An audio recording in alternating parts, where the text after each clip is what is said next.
하나님 말씀 여호수아서 9장 1절에서 15절에 있는 말씀까지 한 절씩 나눌 수 있고 마지막 절 같이 읽습니다. 제 성경 구약 성경 332쪽에 있습니다. 이 일 후에 요단 서쪽 산지와 평지와 레바논 앞 대해 연안에 있는 헷사람과 아모리 사람과 가나안 사람과 브리스 사람과 히위 사람과 여부수 사람의 모든 왕들이 이 일을 듣고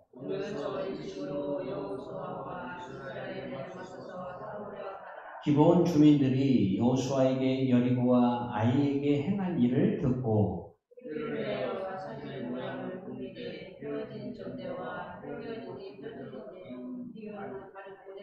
그 발에는 낡아서 기운 시운을 신고 낡은 옷을 입고 다 마르고 곰팡이가 난 떡을 준비하고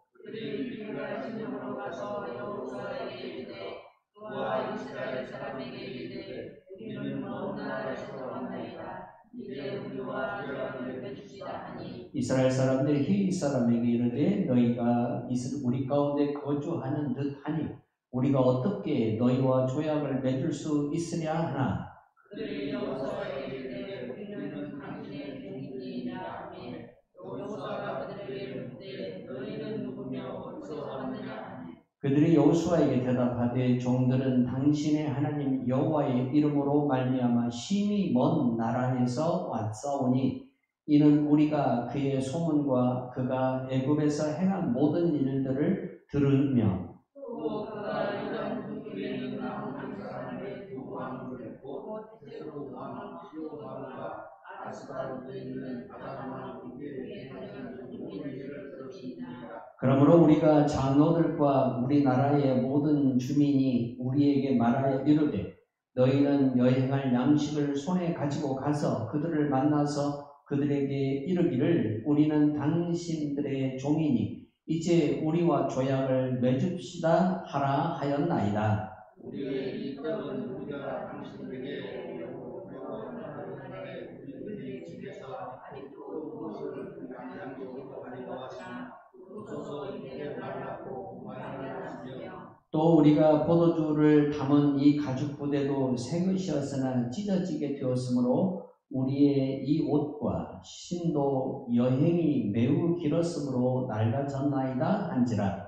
우리가 그들의 양식을 취하고는 어떻게 하기를 여호와께 묻지 아니하고 같이 읽어요. 여호수아가 곧 그들과 화친하여 그들을 살리리라는 조약을 맺고 회중 족장들이 그들에게 맹세하였더라. 아멘. 미국이라는 나라가 세계 최대의 강대국이 되고 세계 최고의 경제 대국이 될 수 있었던 원인은 과연 어디에 있을까? 1차 세계대전과 세계 제2차 대전이 결정적인 역할을 한 건 사실입니다. 이 두 번의 세계대전을 통해서 미국은 전쟁에 참여하게 되었고 이 전쟁을 통해서 얻어지는 수익은 미국이라는 나라를 세계의 넘버원으로 만드는 그러한 계기를 만들었던 것입니다. 그런데 최근에 미국이 무너지고 있습니다. 미국의 경제가 부도날 위기에 있다라는 언론의 보도되는 것을 볼 수 있고 그만큼 미국이 심각한 경제적 위기에 처해 있는 것이 사실이라는 것을 살펴볼 수가 있습니다. 그동안에 미국 경제를 이끌어왔던 기업들이나 또한 생산되는 제품들을 보면 미국이란 나라의 특성을 아주 정확하게 나타내고 있습니다. 미국에서 생산되어지는 제품을 보면 미국 사람들이 갖고 있는 사고방식, 미국 사람들이 가지고 있는 가치관이 무엇인가를 쉽게 알 수 있습니다. 미국이라는 나라는 거대한 땅덩어리를 가지고 있는 나라입니다. 그리고 다민족 국가로서 저 멕시칸뿐만 아니라 남미에서 올라온 스페인 계열의 사람들, 아시아에서 옮겨온 사람들, 또 이슬람 사람들, 아프리카에서 흑인으로 노예로 끌려온 사람들까지 해서 세계의 모든 민족의 다양한 사람들이 모여 사는 곳이 미국이라는 나라입니다.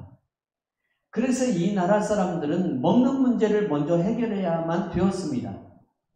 그래서 이분들이 먹는 문제를 어떻게 해결하느냐?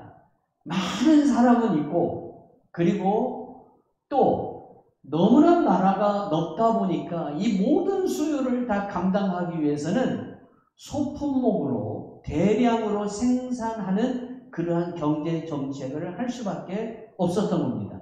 그 대표적인 기업이 코카콜라, 맥도날드, 또한 우리가 잘 아는 포드, 그리고 제너럴 일렉트릭, 또 월마트 이런 기업들입니다. 우리가 이름만 들어도 쟁쟁하게 여기는 이러한 기업들은 소품목을 만들어서 대량의 사람들에게 그걸 판매해서 수익금을 얻어드는 그러한 정책을 이제까지 미국이 펼쳐왔다는 겁니다. 그런데 이게 통하지를 않는다는 겁니다. 더 이상 이게 통하지를 않는다는 겁니다. 왜 그럴까요? 자동차를 한번 우리가 생각해 봅시다. 전에 우리는 자동차 하면 출퇴근용, 어디를 이동하는 수단, 혹은 부의 상징, 그러한 정도로서 자동차를 이해하고 자동차에 대한 우리의 사고를 가지고 있었습니다. 그런데 지금 그러한 식으로 계속 자동차를 생산하면 누구도 그 생산되어지는 자동차를 사지 않습니다. 미국이 여러분 도요타에게 밀리고 현대자동차에게 밀리는 이유가 뭘까요? 다양성이 없다는 겁니다. 미국의 자동차들은 투박합니다. 디자인도 굉장히 떨어집니다. 그리고 안에 여러 가지 다양한 기능들이 약합니다. 사고 나면 안전하게끔 탄탄하고 아주 튼튼하게는 만듭니다. 그런데 다양성이 없다는 겁니다. 이게 여러분 세상이 새로운 패러다임으로 넘어가는 과정 속에 미국의 기업들이 주저앉는 하나의 이유였던 겁니다. 다양성이 없는 겁니다. 일본 사람들은 굉장히 오밀조밀하게 만들어서 자동차를 만듭니다. 어떻게 하면 기름이 적게 들어가는 그러한 자동차를 만들 수 있을까 해서 최근에 만들어낸 자동차는 1리터에 20km를 갑니다. 하이브리드가 그렇게 일본의 자동차는 20km를 운행할 수 있는 1리터로 20km를 운행할 수 있는 자동차를 만들어내고 있습니다. 한국은 아직 거기까지 기술은 따라가지 못하지만 우리가 미국이란 나라에서 또 유럽에서 또 중국이란 나라에서 인도에서 자동차를 판매해서 수익금을 높이기 위해서 어떤 방법을 취하느냐, 일본과 같은 엔진은 못 만들지라도 실내에서 운전자가 여러 가지 것을 다양하게 즐길 수 있는 그러한 디지털 제품을 만들어서 소비자들의 욕구를 충족시키자. 이게 한국의 자동차 전략입니다. 이게 통한다는 겁니다. 그래서 최근에 나오는 차들을 한번 보십시오. 얼마나 다양합니까? 여러분, 차들이 기능이 너무 많아서 뭐가 뭔지를 모르는 그러한 기능들도 너무나 많습니다. 이렇게 세상은 변해가고 있다는 겁니다. 다양한 것을 요구하는 시대를 우리가 살고 있다는 것입니다. 예수님 시대 때에 여러분 구약의 율법과 자신들이 가지고 있는 전통적 그러한 유대주의적 사고를 가지면 얼마든지 자신들은 로마로부터 해방되고 하나님의 독립되어진 신정국가를 만들 수 있다는 생각을 누가 가지고 있었냐면 당대의 사두개인들과 바리새인들, 서기관들이 가지고 있는 공통적인 사관이었습니다. 근데 그들이 국가의 어떠한 리더의 역할을 하고 그러한 사관을 가지고 국가를 이끌어가고 있는 그때의 예수님이 예루살렘에, 그때의 예수님이 베들레헴 땅에, 그때의 예수님이 갈릴리 땅에 오신 겁니다. 그리고 당신의 제자들을 부르시는데 그 제자들의 모습이 하나같이 다 다양합니다. 여러분 생각도 제자들 가운데는 진보적인 생각을 갖고 있는 사람이 있고 보수적인 사람을 가지고 있는 사람도 있고 중도의 어떤 그런 생각을 가지고 있는 사람도 있습니다. 또 당대에 사회적으로 굉장히 지탄을 받는 세리도 예수님의 제자들 가운데 있고 또한 독립을 쟁취하려고 했던 그러한 독립군적인 기질을 갖고 있는 열심당원도 예수님의 제자 가운데 포함되어 있습니다. 예수님은 이렇게 다양한 사람을 당신의 제자로 삼아서 다양한 사고를 갖고 있는 사람들, 다양한 민족들에게 그들이 가서 하나님의 복음을 전할 수 있도록 하셨다는 사실입니다. 이것이 우리 예수님과 바리새인들의 차이점이라는 겁니다. 마치 미국의 유명한 기업들이 여러분 단일 품목을 가지고 생산을 해서 대량으로 생산을 해서 많은 사람들을 먹이는 역할을 했던 것은 사실입니다. 그런데 문제는 이제 먹는 문제가 해결됐다는 겁니다. 인류에게 이 먹는 문제가 해결되고 난 후에는 더 이상 사람들은 소품목을 원하지는 않습니다. 이제는 다양한 것 중에서 자기가 뭔가 원하는 것들을 즐길 수 있는 것들을 고르는 시대를 우리가 지금 살아가고 있다는 겁니다. 오늘 우리가 여호수아서 9장과 10장을 통해서 그걸 볼 수가 있습니다. 예전의 모습과는 완전히 다릅니다. 예전의 양상과는 완전히 다른 새로운 패러다임이 여호수아 앞에 지금 도전되고 있다는 겁니다. 이때에 어떻게 여호수아가 이스라엘 백성들을 데리고 이제 이 가나안을 정복할 수 있는가? 이것이 여호수아에게 크나큰 문제였다는 사실입니다. 한국 교회가 1200만을 자랑했습니다.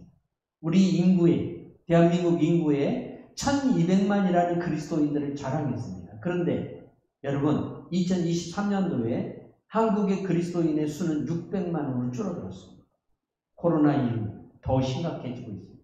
교회들마다 코로나 이후는 더 몸살을 겪고 있다는 사실입니다.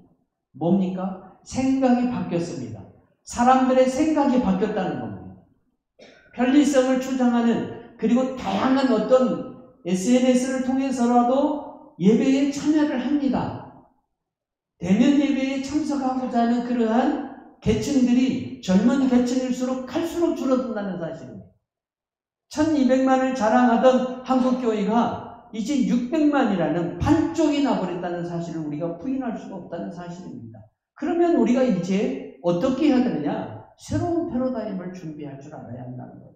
새로운 패러다임을 우리가 가져야 한다는 사실이에요. 그래서 우리 예수님께서 마태복음 9장 14절에서 17절 말씀을 통해서 이렇게 말해요. 새 포도주를 낡은 가죽 부대에 넣지 아니하나니 그렇게 하면 부대가 터져 포도주도 쏟아지고 부대도 버리게 되리라. 새 포도주는 새 부대에 넣어야 둘이 다 보존되느니라. 아멘. 지금 미국의 경제를 먹여 살리는 두 기업이 있죠. 하나는 애플이에요. 하나는 아마존이라는 거대한 유통을 하는 그러한 회사입니다. 여러분, 이 아마존이라는 그 회사를 사이트에 들어가 보면 영어를 좀 하실 줄 아는 분들은 그 사이트에 들어가면은 우리나라 쿠팡은 아마존의 한 모퉁이에 지나지 않습니다. 최근에 우리가 느끼는 것이 무엇입니까? 쿠팡이 못하는 게 뭐가 있습니까? 그런 시대로 우리가 살고 있습니다. 오후에 주문하면 내일 새벽에 옵니다. 그것뿐만 아닙니다. 없으면 우리가 시중에서 찾다 없으면 쿠팡에서 찾으면 나옵니다.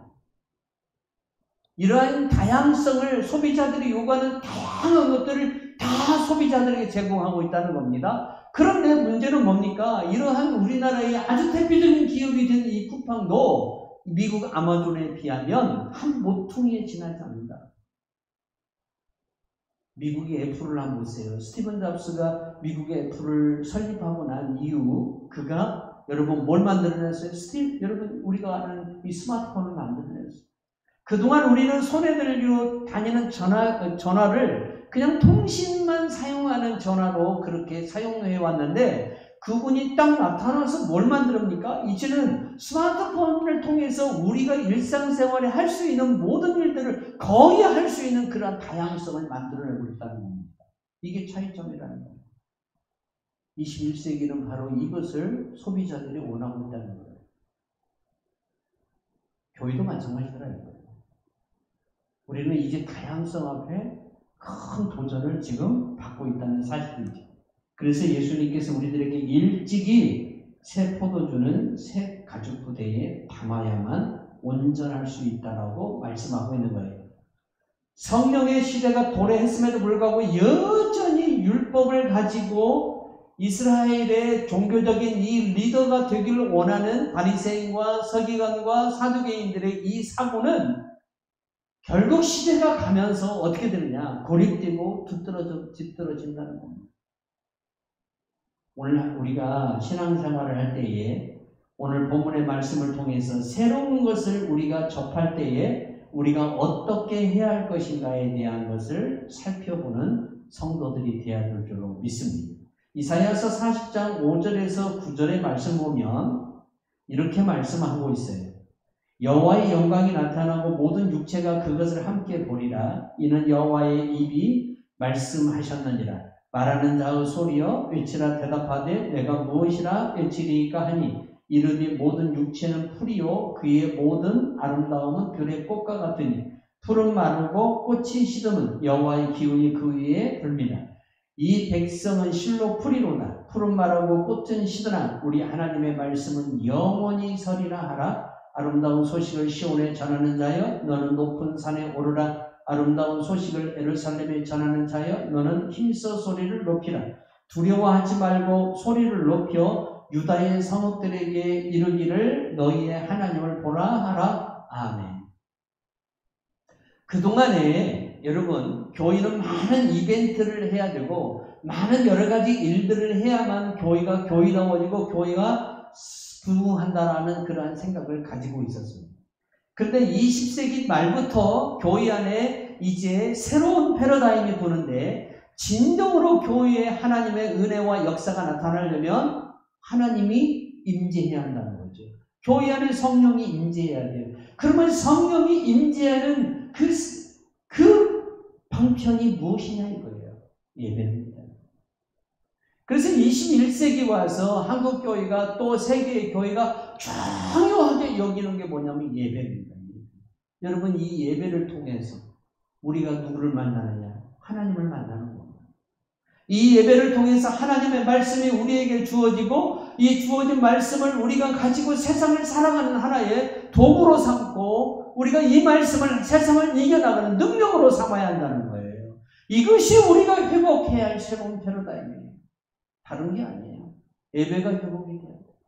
말씀이 회복이 돼야 돼요. 기도가 회복이 돼요. 우리보다 더 어려운 시대를 살아갔던 우리 신앙의 조상들은 어떻게 저 거대한 세상을 이길 수 있었을까? 간단합니다. 하나님의 말씀과 성령의 나타나심과 역사하심입니다. 이건 이미 바울이 고린도전서를 통해서 우리들에게 가르쳐주고 있습니다. 여러분 뭔가 교회가 많은 다양한 프로그램들을 가지고 있고 다양한 무엇인가를 해야만이 하나님의 교회가 다시 회복되고 성장한다는 생각을 가진다는 것 자체가 여러분 잘못된 겁니다. 교회는 여러분 하나님의 임재는 예배가 살아있어야 됩니다. 교회의 성령이 역사하고 교회의 말씀이 역사하고 교회의 기도가 끊어지지 않고 계속해서 등불로 밝혀질 때에 그 교회를 통해서 하나님의 일하는 역사가 충만하게 나타난다는 사실입니다. 그래서 오직 하나님의 말씀만이 영영할 것이라는 것을 이사야 선지자가 선언하고 있습니다. 가나안 정복의 새로운 전환점이 왔습니다. 자, 여러분 에벨산에서 그들이 하나님 앞에 예배를 드립니다. 저 이스라엘 땅에 가면은 세겜이라는 그 도시가 있습니다. 이 세겜을 양쪽으로 왼쪽에 에발산이 있고 오른쪽에 그림신산이 있는데 이스라엘 백성들이 에발산에서 하나님 앞에 희생제사를 드립니다. 예배를 드립니다. 자, 그리고 나서 이제 남아있는 가나안을 정복해야 됩니다. 정복해야 돼요. 에발산까지 오기까지 그들에게 어떤 일이 있었습니까? 아이성을 무너뜨렸고 여리고성을 무너뜨렸습니다. 요단강을 쉽게 건넜습니다. 그런데 에벨산에서 예배를 딱 드리고 난 이후 그들은 이제 새로운 양상에 접하게 됩니다. 요단강을 범람하는 요단강을 건널 때에 제사장들이 법궤를 메고 그 요단강 물을 밟을 때에 요단강 물이 저 위에서부터 말라서 이스라엘 백성들이 마른 땅처럼 그 땅을 건넜습니다. 하루에 한 바퀴씩 소리 없이 여리고성을 돌았습니다. 마지막 날 주님이 말씀한 그 바퀴를 다 돌았습니다. 그랬더니 여리고성이 무너졌습니다. 아이성도 어려움도 있었지만 그러나 어쨌든 아이성도 무너뜨렸습니다. 그런데 이제 새로운 양상이 그들에게 펼쳐지기 시작합니다. 우리가 살아가는 세상하고 똑같은 모습이 펼쳐지기 시작하는 겁니다. 코로나 이전의 상태와 코로나 이후의 상태의 교회는 너무 다른 모습을 가지고 있다는 거예요. 최근에 목사님들을 몇 분 만났는데 하나같이 목사님 교회는 어떻습니까? 제 입에서 무슨 말이 나오고 힘듭니다. 근데 그 목사님들이 우리 교회는 괜찮습니다 라고 할 줄 알았더니 다 하나같이 뭐라고 그래요? 저희 교회는 그렇습니다. 저희 교회는 그렇습니다. 지금 그런 상황 가운데 우리들이 살아가고 있다는 사실입니다. 새로운 패러다임이 우리 앞에 펼쳐지고 있다는 사실입니다. 이때 우리가 어떻게 할 것인가에 대한 문제가 이제 우리에게 주어진 고민거리입니다. 12지파의 형제들이 다 기업을 차지할 때까지 이 전쟁을 멈춰서는 안 됩니다. 이 사명을 포기해서도 안 됩니다. 계속해서 사명은 진행이 돼야 됩니다. 우리 예수님이 이 땅에 다시 오는 그날까지 우리가 맡은 바 사명, 우리 주 예수 그리스도께서 교회를 통해서 이루고자 하는 그 사명은 계속해서 전진이 되어야 됩니다. 그런데 문제는 우리가 사명을 감당하고 이 소명을 감당함에 있어서 세상이 너무나 많이 변해 있다는 겁니다. 사람들의 사고가 많이 변해 있다는 겁니다. 사람들의 모습이 코로나 이전과 이후가 너무나 달라져 가고 있다는 사실입니다. 이런 세상을 우리가 어떻게 복음화하고 어떻게 이 시대에 우리에게 주신 여전한 사명을 감당할 수 있는가? 이것이 우리들에게 큰 고민거리가 되어 있다는 사실입니다. 우리는 어떻게 할 것인가? 여호수아도 이 문제를 가지고 얼마나 많은 고민을 했겠습니까? 예배만 드리면 모든 게 해결되지는 않습니다. 문제는 우리가 오늘 예배 드리고 성령의 충만함을 받고 한 주간 동안 우리 안에 거하시는 우리 예수님과 함께 살아가야 한다는 겁니다. 그럴 때 우리가 우리에게 주어진 다양한 문제들을 이겨내고 또한 하나님께서 말씀을 통해서 그 문제들을 우리가 이겨낼 수 있는 지혜를 주신다는 사실을 우리가 먼저 알아야 될 줄로 믿습니다. 하나님은 이제 이스라엘 백성들이 새로운 양상에 접하게 만듭니다. 이제까지 보지 못한 새로운 지형으로 들어갑니다. 그 땅을 포기해서는 안 됩니다. 모세는 느보산에서 운명을 하기 전에 이스라엘 백성들에게 가나안 7 족속을 다 내어쫓고 하나님 나라를 완성하라고 여호수아에게 명령하고 이스라엘 백성들에게 명령했습니다. 근데 문제는 뭐냐? 여리고성을 무너뜨릴 때, 아이성을 무너뜨릴 때, 요단강을 건널 때의 양상과는 너무나 다른 양상이 펼쳐지고 있다는 겁니다. 전혀 다른 환경이 주어져 있고 전혀 다른 지형이 주어져 있고 이제 새로운 전술과 새로운 능력이 그들에게 주어져야만이 가나안 정복이라는 것을 완성할 수 있게 된다는 것입니다. 우리들과 마찬가지입니다. 여러분, 시대가 갈수록 그리고 코로나 이전과 코로나 이후에 우리의 양상이 확 달라져 버렸습니다. 완전히 달라져 버렸습니다. 이것을 교회가 어떻게 극복하고 나가야 할 것인가? 이것이 이제 우리들에게 주어진 커다란 하나의 제목이라는 겁니다. 그래서 오늘 우리가 여호수아서 9장과 10장에 있는 이 말씀을 통해서 여호수아가 이 새로운 환경, 새로운 이러한 시대, 새로운 이러한 지형, 새로운 사람들을 만난 이것을 어떻게 잘 감당하고 나가는가? 이것을 우리가 오늘 지혜를 통해서 하나님의 말씀을 통해서 배우는 시간이 되어야 될 줄로 믿습니다. 로마서 10장 14절에서 15절 보니까 그런즉 그들이 믿지 아니하는 일을 어찌 부르리요 듣지 못하는 일을 어찌 믿으리요 전파하는 자가 없이 어찌 들으리요 보내심을 받지 아니하면 어찌 전하리요 기록된 바 아름다운 소식을 전하는 자들의 발이와 함과 같으니라. 아멘. 우리가 이 사명을 감당해야 되는데 오늘 로마서 10장 14절에서 15절에 준 이 말씀의 사명을 우리가 감당해야 되는데 세상은 너무나 우리가 과거에 전도할 때와 지금의 양상이 달라져 있다는 거예요. 여호수아가 여리고성을 무너뜨릴 때, 아이성을 무너뜨릴 때, 요단강을 건널 때의 양상과 지금 새로운 족속들을 만난 양상이 전혀 다르다는 겁니다. 예전에 하던 방식으로 이들을 대할 수가 없다는 겁니다. 코로나 이전의 우리들의 방식과 코로나 이후의 우리의 방식이 뭔가 이제는 달라져야 하는 시점에 우리가 처해 있다는 사실을 우리가 살아가는 이 세상에서도 찾아볼 수가 있지. 이것을 어떻게 이겨야 할 것인가? 가장 중요한 첫 번째 문제입니다. 하나님이 우리와 함께하고 있다는 겁니다. 여러분, 인식론의 큰 전환이 우리들에게 필요합니다. 성도 여러분, 모세를 하나님의 애굽으로 보낼 때에 모세가 마지막으로 뭐라고 얘기하냐면 보낼 사람을 보내라고. 나는 안 가겠다는 거죠. 이제까지 이 핑계 저 핑계 대다가 솔직한 고백을 해요. 보낼 사람을 보내십시오. 그때 하나님이 어떻게 하시죠? 화를 내시죠. 진노하셨다고 그랬어요. 하나님께서 분을 내셨어요. 의로운 분이죠. 그러면서 네가 말을 못하면 네 형이 말을 잘하니까 네 형을 대동하고 바로 앞으로 가라는 거예요. 모세가 더 이상 할 말이 없어요. 그때 하나님 모세에게 뭐라고 약속합니까? 내가 너에게 큰 능력을 줄게. 내가 너에게 신비한 능력을 줄게. 그렇게 말씀 안 해요. 모세에게 이렇게 말씀하셔. 내가 너와 함께 할 것이다. 우리는 기도할 때에 이렇게 구할 수 있습니다. 이것도 주시고 저것도 주시고 저것도 주시고 이것도 주십시오.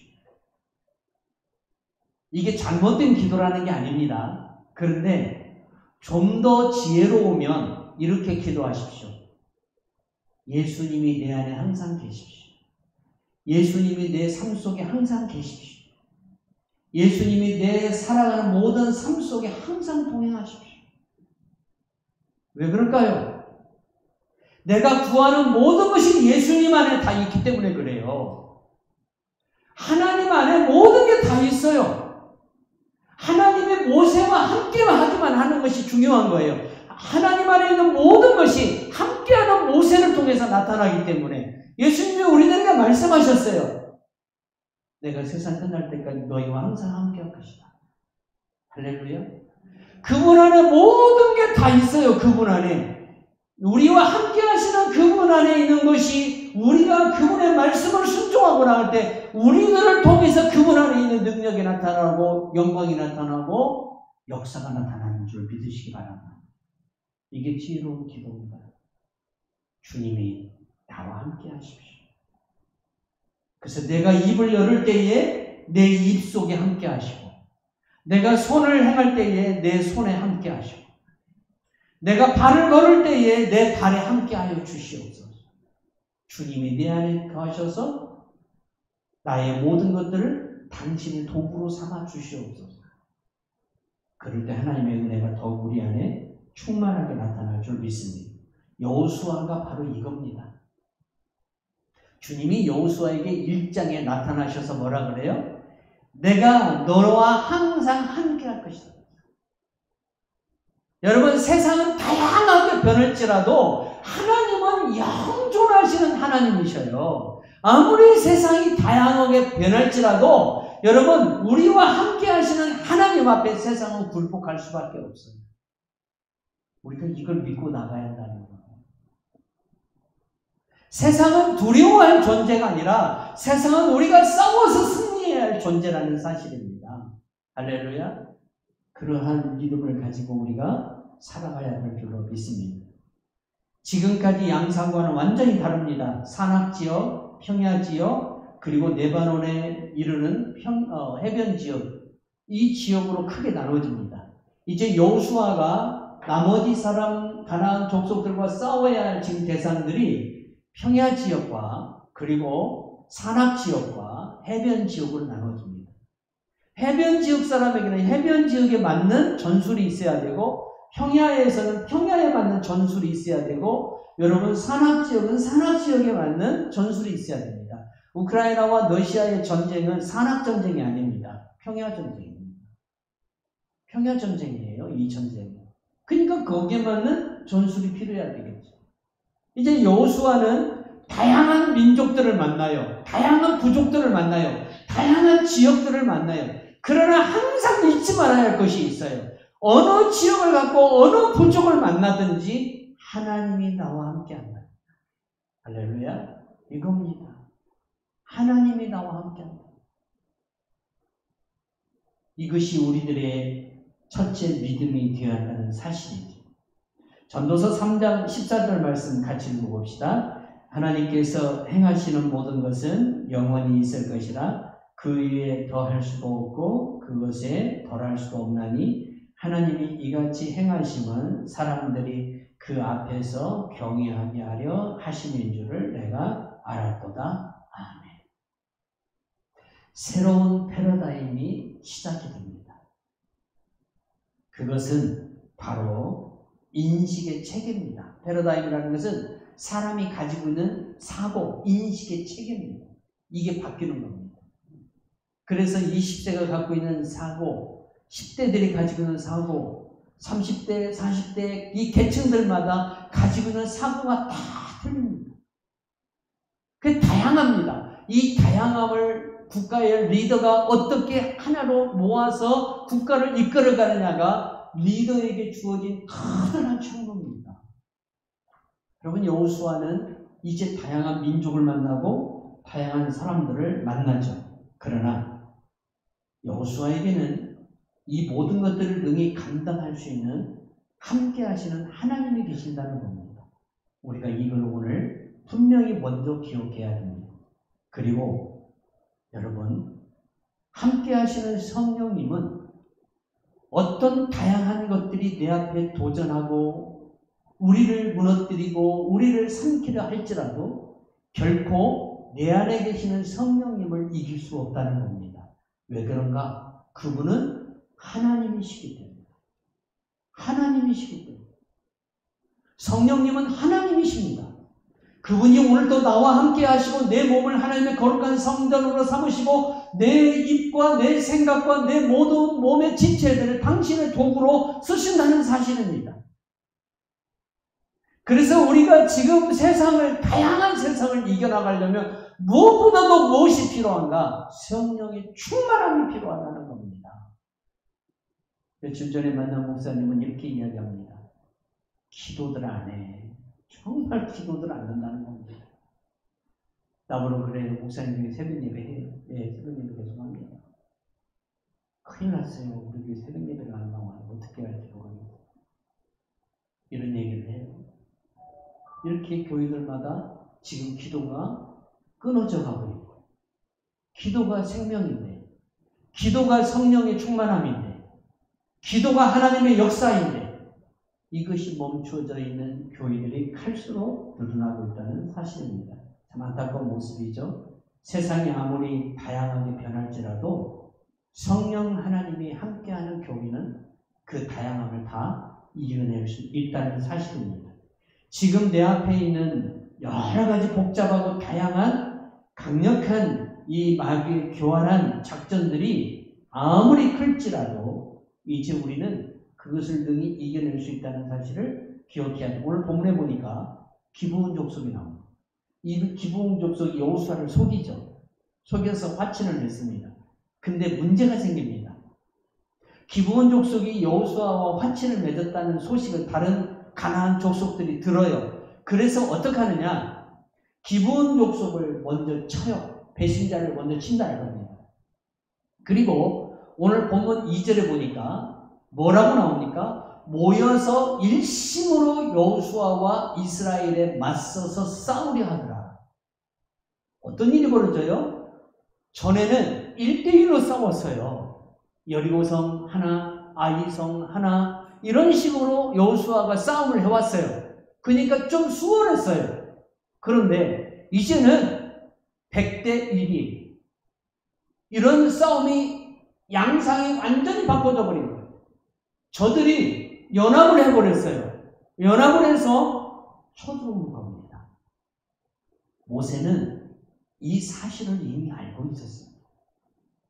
그래서 신명기서를 통해서 뭐라고 말씀하셨습니까?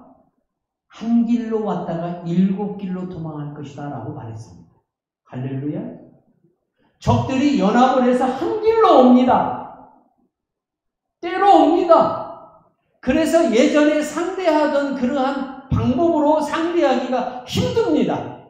전에 전술로 대하기가 힘듭니다. 전에는 1대1로 싸웠잖아요. 이제는 100대1입니다. 이러한 싸움의 양상이 시작이 됩니다. 새로운, 쉽게 말하면 패러다임이 시작이 된 겁니다. 이때 여호수아가 어떻게 하느냐 이거예요.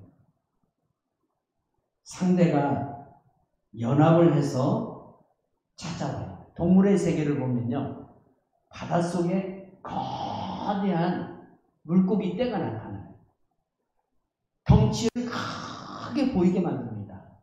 물고기를 잡아먹는 그 물고기들로부터, 육식 물고기들로부터 자기를 보호하기 위해서 떼를 만듭니다. 떼를 만들어요. 그런데 범고래나 큰 고래들은 그것을 알아요.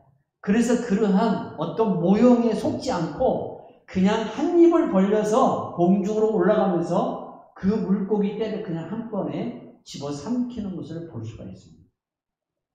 성도 여러분, 이걸 우리가 알아야 돼요. 누가 지금 무섭습니까? 연합군이, 가나안 7족속들이 연합을 해서 지금 이스라엘을 대적합니다. 누가 봐서, 눈으로 봤을 때에 누가 지금 두려운 대상이 되어야 됩니까? 이스라엘이 두려운 대상이 되어야 됩니다. 연합군을 보면서 기가 죽어야 됩니다. 여러분, 연약한 그들의 몸, 그 눈에 연약한 모습이 보이기 시작해야 됩니다. 그런데 누가 지금 도리어 두려워하고 있냐면 가나안 7족속의 연합군들이 이스라엘을 두려워하는 겁니다. 이유가 뭘까요? 두렵기 때문에 연합해서 오는 겁니다. 생각을 여러분 우리가 어떻게 하느냐예요. 연합군을 보고 두려워하는 사람이 있고, 연합군을 보면서 무슨 생각을 하느냐? 너희들이 얼마나 두려우면 그렇게 연합을 해서 오냐. 이렇게 생각하는 사람이 있어요. 어떤 생각을 갖느냐? 영의 생각을 갖느냐? 육의 생각을 갖느냐? 똑같은 상황, 똑같은 환경, 똑같은 문제 앞에서 어떻게 생각을 하느냐라는 것이 우리들에게 그렇게 중요하다는 거예요.